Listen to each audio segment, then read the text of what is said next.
Como cada martes a esta hora abrimos nuestra sección dedicada a la innovación, a los emprendedores, a las noticias y a los casos que nos presenta Ángel Arbonís. ¿Qué tal, Ángel? Hola, buenos días, ¿cómo estamos? Muy buenos días. Vamos a acercarnos un poquito más al micrófono porque todavía estos micrófonos no son tan modernos como para captar el sonido si estás muy lejos. Bueno. Que todo se inventará, ¿eh? Llegará. Porque ideas son las que sobran y las que nos vais demostrando aquí cada martes con los invitados que nos traes. Bueno, pues empezamos, si te parece, con la noticia de la semana. Sí, la noticia de la semana es la presentación del Plan de Ciencia, Tecnología e Innovación Horizonte 2015. Bueno, es una noticia muy conocida, quiero decir que está en todos los medios, pero he creído oportuno traerla porque, hombre, va a marcar un poco el contexto en el que nos vamos a mover en el País Vasco en cuanto a innovación y tecnología. Y yo creo que además cuando un gobierno lanza un plan de esta envergadura, es un plan importante, con fuertes recursos, dentro de lo que cabe, pues indica a los emprendedores, indica a los innovadores por dónde tienen que dirigir sus esfuerzos, porque desde ese plan se va a apoyar, ¿no? Bueno, ¿qué decir? Pues la verdad es que es un plan que está hecho, pues como no podía ser de otra forma, para Euskadi, que es una comunidad que ahora desgraciadamente hemos llegado al 10,7% de desempleo, estábamos en el 6%. Es una comunidad que tiene un 25,3% del Producto Industrial Bruto proveniente del sector industrial, que es bastante alto en relación a otros países y muy alto en relación a la media europea y española. Y entonces el Plan de Ciencia y Tecnología va a intentar focalizar unas áreas que ayuden al desarrollo de proyectos y que ayuden al desarrollo de la industria. Bueno, la OECD nos ha recomendado, en su día nos recomendó hace unos meses que hiciéramos más innovación radical. O sea, esto pues igual los micrófonos que se escuchan desde que se escuchan desde muy lejos, porque estamos muy bien en la innovación incremental, tenemos muchas industrias de tecnología media-baja, pero claro, hay tantos desarrollos tecnológicos que tenemos que empezar a entrar en la innovación radical. Desde el punto de vista de inversión, el Gobierno ha puesto un fondo de 550 millones para potenciar proyectos importantes y el objetivo es alcanzar un 3% del Producto Interior Bruto en el 2015. Para eso son cifras que a veces igual se quedan un poco ahí en la maraña de números, pero lo que hace falta es tener muchas empresas innovadoras. Por ejemplo, del orden en España, por ejemplo, el objetivo para que alcanzáramos el 3% del Producto Interior Bruto en porcentajes de innovación, pues haría falta del orden de casi 50.000 nuevas empresas innovadoras, que son empresas innovadoras, ¿eh? Entonces hay que tener una capacidad de absorción de tecnología y de innovación que hay que estar todo el día pensando y dándole al asunto. Es decir, que la verdad es que es un esfuerzo titánico.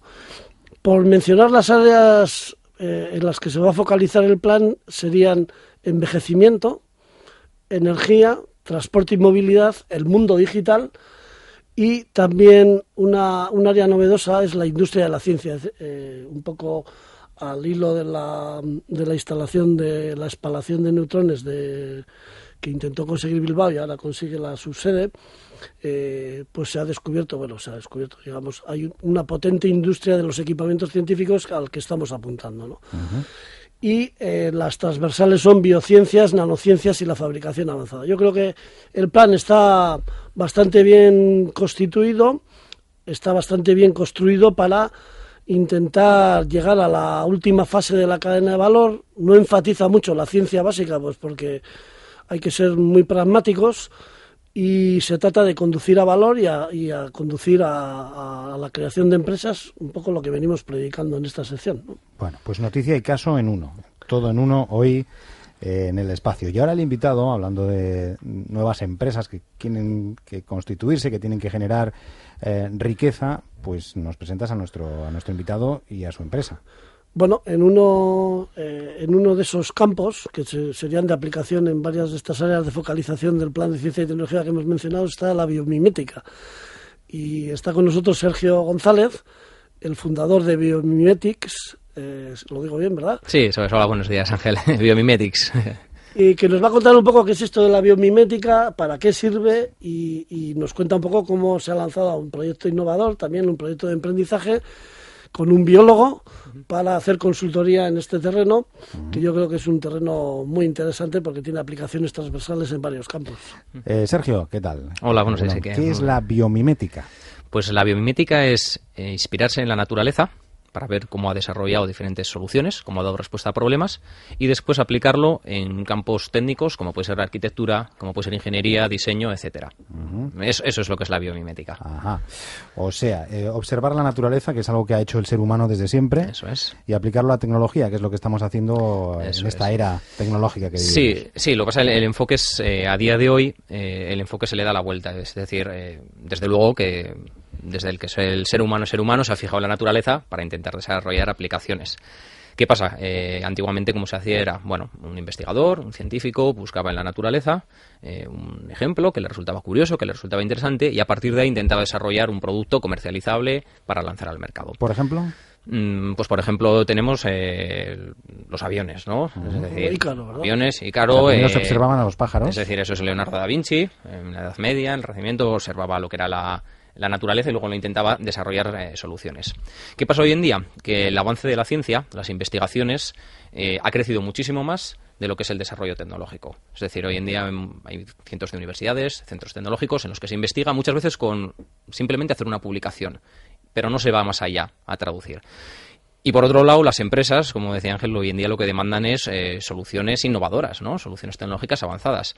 Entonces, es decir, ¿por qué no partimos desde ese punto de vista? Es decir, bueno, yo una empresa que hago I+D, que necesito nuevas soluciones para mis productos, bueno, tendré mis metodologías, puedo hacer prueba de error, pero otra opción es fijarme cómo la naturaleza ha resuelto ese problema, porque hoy en día hay investigaciones que se han realizado, tenemos los medios, entonces, pues, ¿por qué no hacerlo? Bueno. Y ahora vamos a observar la naturaleza que nos rodea. Vamos a observar, a ver, aquí hay por muchos ejemplo, pinos, muchísimos pinos que dan piñas. Y si observamos una piña, ¿qué nos puede sugerir? ¿O cómo se puede aplicar tecnológicamente a una solución? Sí, ejemplos que todos podemos ver. Por ejemplo, los pinos piñoneros, lo que decís, ¿no? Cuando está la piña en el pino, está cerrada. Pero ahora, cuando se cae al suelo, se cae abierta, ¿no? Entonces hay un mecanismo de apertura. Ese mecanismo de apertura está basado en que tiene unas fibras que responden de diferente modo a los cambios de humedad. Entonces, es lo que le permite abrirse. Por ejemplo, yo os invitaría a que este fin de semana, si tenéis la oportunidad, cojáis una piña del suelo que esté abierta y la metáis en un cubo de agua. Veréis que al día siguiente está cerrada. La volvéis a poner al sol y al día siguiente se vuelve a abrir otra vez. Y así sucesivamente. Entonces, eso es porque responde a los cambios de humedad, ¿no? Al sol se abre, a la humedad se cierra. Entonces, bueno, pues ¿por qué no aplicarlo eso a tejidos? Es decir, cuando sudamos, cuando transpiramos, que se abra. Cuando no necesitamos transpirar, que esté cerrado. Entonces, eso es lo que se está trabajando. Y estas aplicaciones, además, siguiendo un poco con los ejemplos, por ejemplo, Sí. en arquitectura, ¿qué nos pueden enseñar las termitas? Sí, pues por ejemplo, en las termitas hay un edificio en Zimbabue que lo que mejora es reduce el consumo energético, ¿no? En la ventilación de este edificio. Para ello se fijaron en las termitas, que ahí en el desierto lo que construyen es unos nidos de la altura de una persona, más o menos, que está todo lleno de orificios, ¿no? Entonces, esos orificios lo que consiguen es mantener el interior del termitero a una temperatura más o menos constante. ¿Por qué lo hacen ellas? No lo hacen porque quieran estar confortables, dicen porque, bueno, por estar a 25 grados es mucho mejor, sino porque en ese margen de temperaturas se cría un hongo, que ese hongo para las termitas es supervivencia, es alimento. Entonces, bueno, pues aquellas termitas que a lo largo de los años de evolución han ido generando unos termiteros, ¿no?, que conseguían mantener esas condiciones de temperatura, eran las que optimizaban y las que mejoraban, ¿no?, su supervivencia. Entonces, bueno, pues ahí lo que hicieron, por ejemplo, es un termitero que es de arena, mide unos 2 metros de altura, lo llenaron de todos los conductos de yeso, ¿no? Luego lo rociaron con agua a presión para quitar toda la arena y toda esa estructura de yeso que se había quedado la laminaron con un software y lo tradujeron después en un software en 3 dimensiones. Entonces después a la hora de hacer el diseño del edificio, los conductos de ventilación siguieron el patrón que tenía el termitero. Entonces consiguieron ahorrar en torno a un 20 y 30% en el consumo energético del edificio, basándose en esa estrategia que habían desarrollado las termitas. De modo que son eficaces esas réplicas de la naturaleza aplicadas a la arquitectura o a otros campos, ¿no? Eso es, son eficaces. Como primera premisa, porque es decir, si no es eficaz en la naturaleza, la evolución lo quita, ¿no? Y a su vez son eficientes. En la naturaleza lo que se busca es decir, intentar conseguir un resultado con el mismo mínimo gasto, en este caso, pues digamos, sería energético, ¿no? ¿Hay más ejemplos, Ángel? Sí, hemos estado hablando antes, ¿verdad? En Sí. el campo del consumo energético hay bastantes cosas, ¿no? Por ejemplo, las quillas de los barcos suelen estar llenas de adherencias. Sí. y ahí hay alguna enseñanza en la naturaleza también tenemos, ¿verdad? Sí, es lo que hablábamos antes, es decir, muchas veces para hacer reducción de CO2, ¿no? De emisiones de CO2, algo que está hoy en día tan en boga, el aplicar soluciones basadas en la naturaleza, en última instancia nos permite esto. Por ejemplo, los barcos, lo que tú dices, se pegan, ¿no? Está lleno de sustancias. Entonces, hay en un centro de investigación en Alemania que están intentando reproducir la superficie de la flor de la salvinia. La salvinia es tipo los nenúfares, que son estas hojas que están en los estanques, en la superficie. Bueno, son impermeables, no se mojan. Y es porque tienen unos pequeños pelillos que lo que hacen es no permiten que la gota de agua rompa, porque mantienen la superficie tensional de la gota. Entonces se crea una microcapa de aire, ¿no? Entre lo que es la hoja y el agua. Para nosotros es imperceptible, pero hay esa microcapa de aire. Entonces, si eso se consigue traducir en una pintura que se aplica a los cascos de los barcos, ahí se genera una microcapa de aire. Si el barco en vez de navegar con agua, navega sobre aire, el rozamiento es menor. Pero con lo cual, eso es parecido al Gore-Tex, eso ya lo han inventado. Con lo cual consumimos... O no tiene nada que ver. Menos energía. No, es diferente. Es diferente. Es diferente. El Gore-Tex es temas de transpiración. Ajá. Podría ir más por lo que hablábamos antes de las piñas. Bien, bien. Oye, ¿y los pingüinos? ¿Se podría extraer algo de los pingüinos? Sí, desde luego. Por ejemplo, hay un caso peculiar de los pingüinos que sirve, por ejemplo, para urbanismo. Cuando los pingüinos están colocados en lo que es el borde del hielo, ¿no? Nosotros, bueno, pues los vemos en los documentales que están ahí colocados, pero ellos no se colocan de una manera cualquiera. Ellos se colocan de una manera que consiguen crear como islas de calor. Es decir, hacen que las corrientes de aire frías, ¿no?, que vienen lógicamente de los polos, distribuyan alrededor de ellos. Entonces, por ejemplo, si queremos hacer el diseño urbanístico de una ciudad que, por ejemplo, está en una zona fría y queremos que se genere una isla de calor, bueno, ¿por qué hacemos la disposición de los edificios en forma lineal? La podemos hacer de otra forma, de otra disposición. Podemos fijarnos en cómo se disponen los pingüinos para crear una isla de calor. Es decir, muchas veces la biomimética se piensa que son soluciones complicadas, pues como antes el caso de la salvinia, desde luego es algo complicado intentar traducir eso a una pintura. Pero otras veces pueden ser sencillas estrategias como esta. Es decir, bueno, ¿cómo coloco yo mis edificios para que genere una isla de calor? Es decir, y eso no es complicado. Bueno, pero vosotros sois una empresa que queréis obtener dividendos de este conocimiento y estáis en proyectos concretos. Sí, eso ¿Nos puedes es. contar un poquito en qué proyectos estáis y cómo pensáis evolucionar? ¿Cómo trabajáis? ¿Con quién? Sí, mira, nosotros lo que hacemos es consultoría en biomimética.